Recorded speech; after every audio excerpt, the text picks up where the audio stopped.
Yada sibim yesamwa kwa Badwam TV Badwam dwumadie no eso na yamwache sonko. Yada Apostle Doctor ni taekute gwase eni nkwanhyensem de edu so no ye Badwam kase ansam no ne obati bi ni enne wakwatia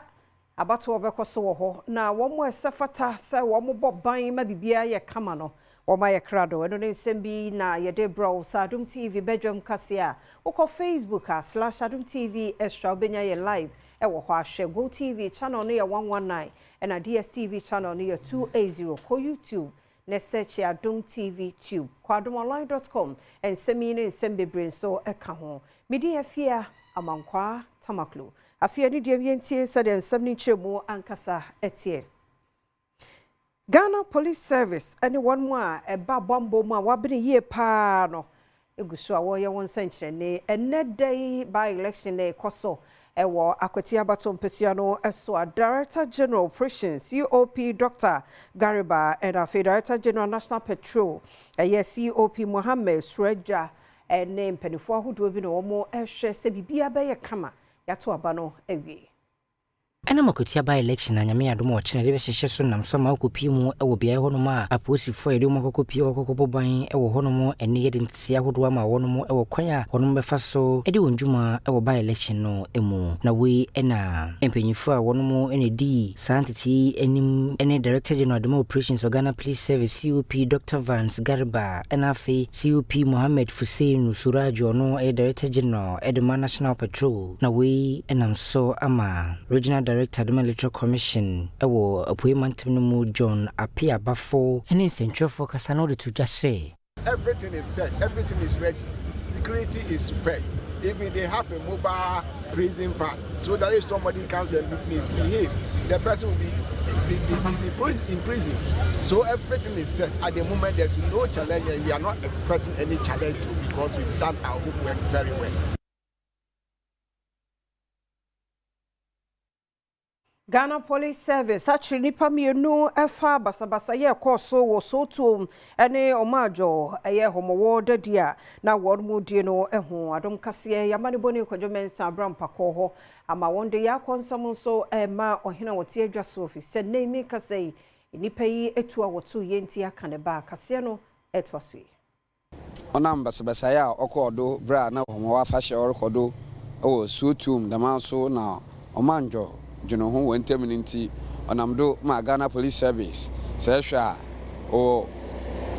I am Fabiani Nano, Warbo Ban Waha, be a gene a year, Sutum, or Hin and Nine Fee, aha, Anna, or sure never, ya, or some now, Usinimo. Ghana Police Service is out to go there. Sesha Basabasaya or Cordona, on Amdo, on my watching Yimpa being, or the men Samia or Cordonoda. Oguda wo ye hwehwemu na wahwe de za papari ye da no bia no obotum na wazato as won kire so otum ohene ne fie a omanfo ba na worba na wabama ne yakọ onam ne ba oka ho a ofimu ya uninti bia ye gine ye ahemfie n'anyima ehun de police car no dina wo da manso na mbebun na manfo bebre na wetwa echa ha wayi pape ohene wanyiri ye jaado ewoza wesi no ho no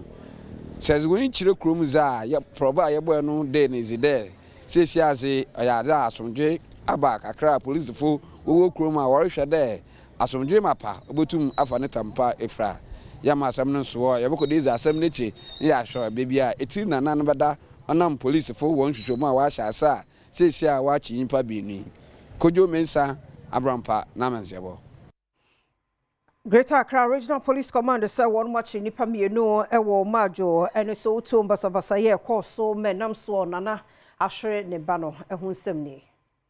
Aposifo a womo wonkran e de abetudwa se womo achi nipa mienu bi a womo susu se ne koso ewo omanjo ohene palace a mentemu ase bi baaye nanu memenida a womo eye womo homo afahye womo achira enema omanfo edigu akwam ne ensema womo de ma womo no eno anaposifo a womo efi special support unit a womo fi national headquarters echi Christian Saka a oye private security officer ene Newton Alote ononso etwi eye okada bi a oye dispatch rider na mentemi wase ekoso ewo sa fashion nim no enam so ma nipa miensa eto anananom wonse do ebi mu nso epraye abra wɔn chi nipa du nwɔtwe wɔn anya ɛyɛ nneɛma ahodoɔ bi mu efi Newton alote ɛyɛ cartridge bi Christian Saka ono nso no na etuo ɛyɛ lokai bi na bi ekita ne de epistle krante ene nneɛma ahodoɔ bi ɛka ho sese wɔn ɛde wɔn akɔtwere mu aposifo nso de nneɛma egu akwan mu sɛne asomdwe ɛbɛba san mpatem hɔ Regional Police Command ɛde ato ɔmanfo ɛtete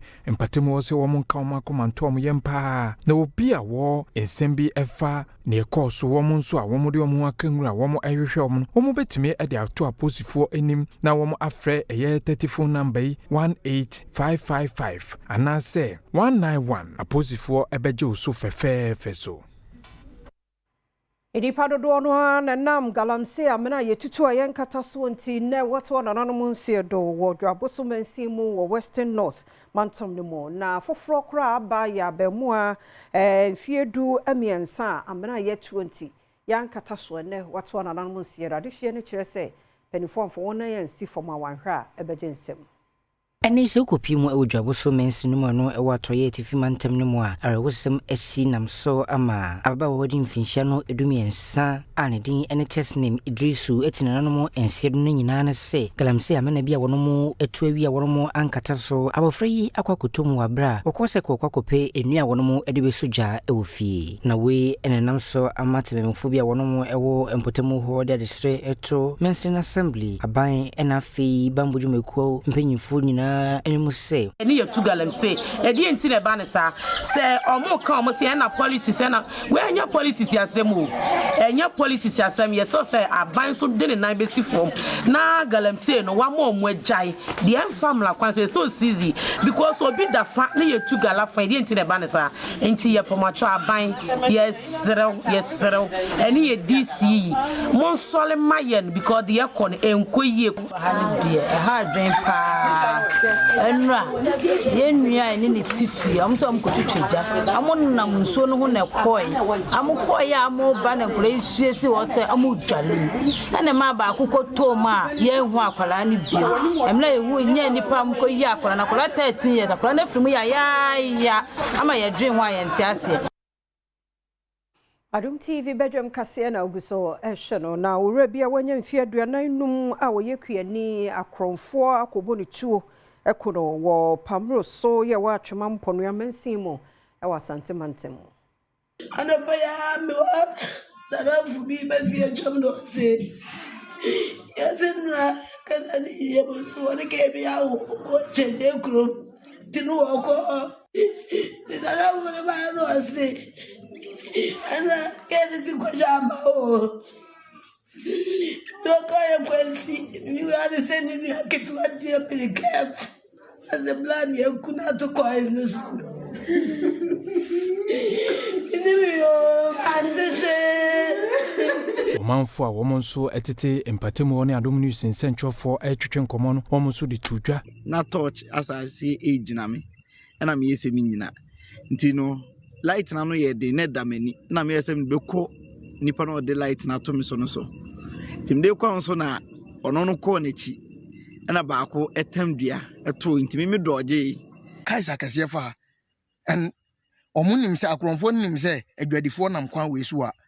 omukodi omudwa sika wo mo police ni bia mbo so saa kosi ahlesu wo kono ani mo de ntimi hu we kan kura se miensa no we kan wa miensa nti e be stress nka penefo no mehwe no mo meye bele bi wo ho man na mu a na enye sade a eni enipa mienu ato na nanom nsia do bra ya lolo ba CBA ni break efeli no akotwia faso e was Central Business District yenkran ha president third president David Kojo Amotin eni edi enkomoyi tezi ade nipa mienu eni efiu okay obi a oni sania yi lolo ba so no omo elodu o opposite koko board ha no enumre from 3 kono ye ma no ne oma bakum omo sa ko omo fi no omo sala ndo omo pa omo pate e wo street me so anji no de obelodu ni fi wa na the next car na ba nti nda car ni tu ya the next car no o start ya o be pono and I'm say o fairly break nti no na o so dane nensa jiri che kuku board ho So dane ne nza no for pavement no na on the pavement is yenya no mo mai bi eto niema wo so ene ne e ka mienu egu form a e be nya ka bi kwa na ono so wo opposite cocoa board when nka baas no nke ko wura cocoa board e tan ni mu ama baba akokwa de me ne wo ka say ye ni testants de gu baas na fe ya ni nyan in fact niema esi ene no asamu esi ni asamu eden moya Ghana Mampani John Dramani Mahama anya ne report di kane free Article 146 committee ya woye nhwehwemode afa se ye Chief Justice Gertrude Araba Esaba Saki Tokuno emunsem eni. Ladies and gentlemen, Mr. President, in March this year, you received 3 petitions pursuant to Article 146 of the Constitution 1992 for the removal of Chief Justice Gertrude Esaba Araba Sakitokon, and the public was made aware of this fact. Subsequent processes dictated by the Constitution and the decisions of our Supreme Court were gone through, culminating in the establishment of our committee under Article 146, Clause 6 of the Constitution. The nation was further duly informed, and when we commenced our work on the 15th of May 2025, the Minister of State for Government Communications was briefed and notified the public about it. There has been considerable interest in our work, shown through comments and opinions by Ghanaians and international observers as well. It was ansem we no na Mampani John Dramani Mahama ejina Article 146 Section 9 year 1992 Constitution so her Ladyship Justice Gertrude Araba Esaba Saki Tokuno a free office and many me. Omanpenyi John Dramani Mahama ene ejina Article 146 Clause 9 and 1992 Constitution mo ashe say Chief Justice Leadership Justice Gertrude Araba Esaba Saki Tokuno ojina juma e de free nsem efri ene ekro. Omanpenyi esi segina ye wabra basunku bia wote se wono mo fanya hwehwemu ahodo emfamfa kwadu bia Daniel Ofuri e de bebo Chief Justice ewo enema bia wo kire mu a enya de se koyi ewo no dwumadi emo yebekaya bese wo so mekakra etwemu na omanpenyi eje to a free Council of State one or more chess Justice Tokunu on Fana Juma and Chinchon Sukakrana Shumahudu be a fakodo do a day abono one more envy Nasa one more Shimunina so sefata so San Nejumana one more a day amano nemono so on Sam Fata one more amanda Nejuma at Honomo and then I'm summer and day Justice Poorman in a committee one more ewi San Shimuahudu Nina one more actually say and name be a Yakuchiri Ediagu Article 146 Clause 1 1992 Constitution no Chief Justice ebuni nyina so no nam so amani wono de afutu ama mampanyin se wobetumi asiginaye e de afa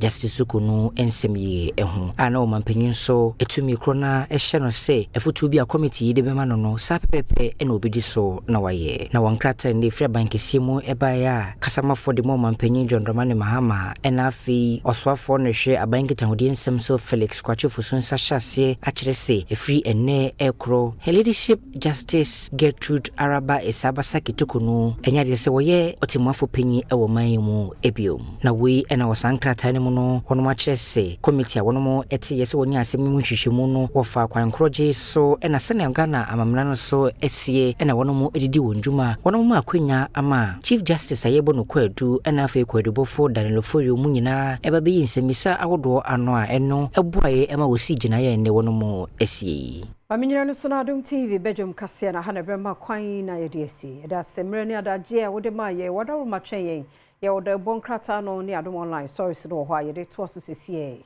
twen